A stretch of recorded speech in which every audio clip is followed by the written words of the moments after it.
Makasih ya Mbak. Sama-sama Kak. Halo In People, kamu menyaksikan In Today's Highlights bersama saya Elsa Faradila.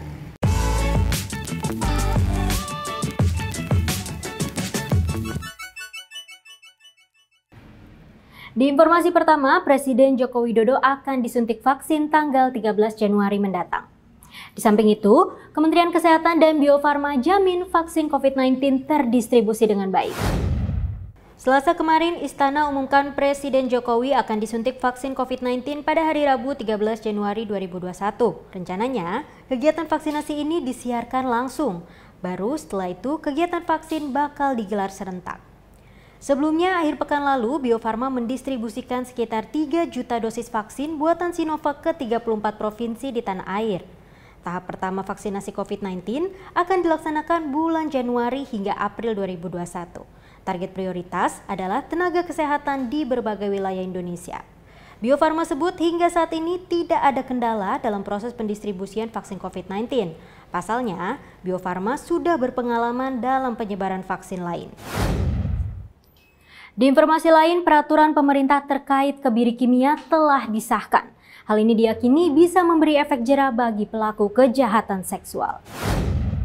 Belum lama ini, peraturan pemerintah tentang tata cara pelaksanaan kebiri kimia hingga pengumuman identitas pelaku kekerasan seksual terhadap anak disahkan pemerintah.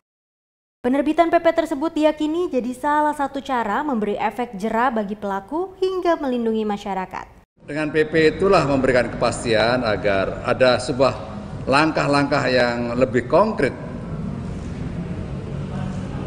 terhadap para pelaku pemerkosa itu.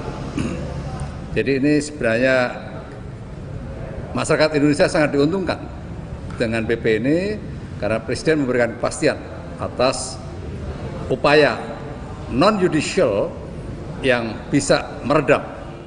Meski hal ini disambut baik, namun banyak pakar yang mengkritisi pengesahan ini lantaran belum terfokus pada pemulihan korban. Selanjutnya ke mancanegara. Sudah 2 bulan ini, salah satu orang kaya di dunia, Jack Ma, tidak muncul ke publik. Hal ini menimbulkan spekulasi, ia menghilang usai mengkritisi regulasi pemerintah. Miliarder asal Cina, Jack Ma tidak muncul ke publik sejak 2 bulan lalu. Ia dilaporkan terakhir kali muncul pada bulan Oktober. Netizen pun makin mempertanyakan absennya pendiri Alibaba ini. Pasalnya, ia tidak menghadiri acara African Business Heroes. Padahal, acara ini merupakan salah satu gagasan Jack Ma. Banyak yang menduga, pria bernama asli Ma Yun ini menghilang usai mengkritisi kebijakan pemerintah negeri tirai bambu. Ia menilai, regulasi perbankan menghambat inovasi dan harus direformasi guna pertumbuhan ekonomi. Rupanya tidak cuma Jack Ma, sejumlah tokoh atau pebisnis Cina lain juga dikabarkan hilang misterius usai berdebat dengan regulator. Beralih ke dunia olahraga, di tengah pandemi dan lockdown, Inggris masih mengizinkan gelaran olahraga dilaksanakan, salah satunya sepak bola. Inggris akan tetap mengizinkan olahraga pilihan tetap berjalan, kendati Perdana Menteri Boris Johnson umumkan lockdown atau penguncian ketat nasional per Senin lalu. Salah satu cabang yang masih bergulir adalah sepak bola. Di pekan ini, bahkan semifinal Piala Liga hingga putaran ketiga Piala FA masih dipertandingkan. Selain itu, kompetisi sepak bola tertinggi negeri Ratu Elizabeth ini, yakni Liga Primer, masih dijadwalkan tetap berlangsung. Meski ada sejumlah laga sempat tertunda karena di kawasan tersebut penderita corona melonjak. Beralih ke dunia showbiz, Kim Kardashian dikabarkan menggugat cerai Kanye West. Banyak sumber menyebutkan Kim sudah tidak tahan lagi dengan perilaku sang suami. Wah. Setelah sempat ramai diberitakan hubungan keduanya tidak harmonis, Kim Kardashian dikabarkan gugat cerai suaminya Kanye West. Hadapi buntu hubungan keduanya, pasangan ini juga telah meminta bantuan konselor pernikahan. Meski belum ada pernyataan resmi, banyak yang sebutkan Kim telah menggandeng pengacara Laura Wasser. In People, pernikahan yang telah berjalan selama 6 tahun, kabarnya retak akibat sikap dan sifat buruk Kanye yang membuat Kim tak tahan. Salah satunya terkait masalah kesehatan mental yang diderita Kanye. Kembali ke tanah air, terlibat kasus hukum artis Gisela Anastasia mengaku menyesal. Ia pun meminta maaf kepada orang-orang yang mungkin tersakiti, tidak terkecuali Gading Marten.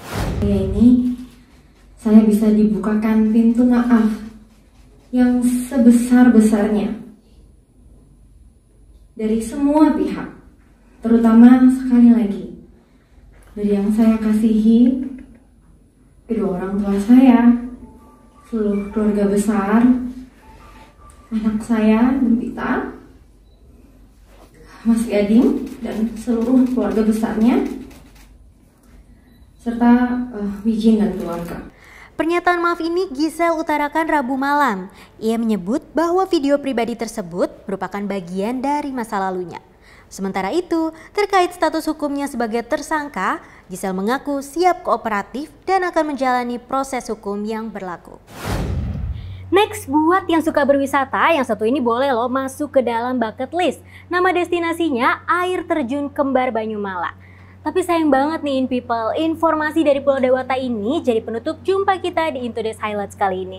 Saya Elsa Faradila, In Today, In People's Way. Bye! Aku makan dulu ya.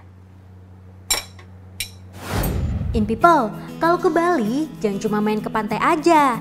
Coba deh kunjungi air terjun Kembar Banyumala. Lokasinya berada di Desa Wanagiri, Kabupaten Buleleng. Menuju ke destinasi wisata ini emang agak menantang sih karena ada di lembah desa. Tapi setelah sampai TKP dijamin In People bakal terpesona. Makanya nggak heran banyak yang suka berenang atau sekedar bermain air. Asik ya? Nah, kalau mau coba ke sini perjalanannya 2 jam aja via darat dari Denpasar. Terus kamu bisa datangi setiap hari dari jam 8 sampai 5 sore. Harga tiket masuknya Rp10.000 per orang. Ditunggu ya In People.